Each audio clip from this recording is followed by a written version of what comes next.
ウィッグも溶かすのふろってますねなんかほら何体も溶かしたから慣れてきた、ね、確かに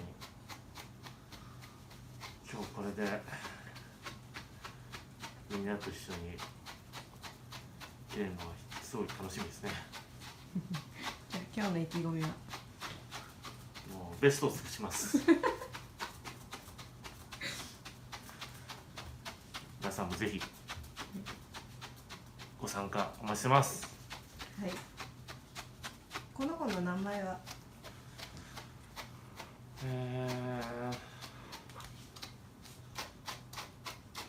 この子の名前は何にしようかな。シエル。シエルなるほどシーかね。茶色いシエル頑張れ。今どっちが顔だかちょっと分かんないですね分かんないです。皆さんもちょっとしっかり準備してね臨んでいただきたいですね。はい。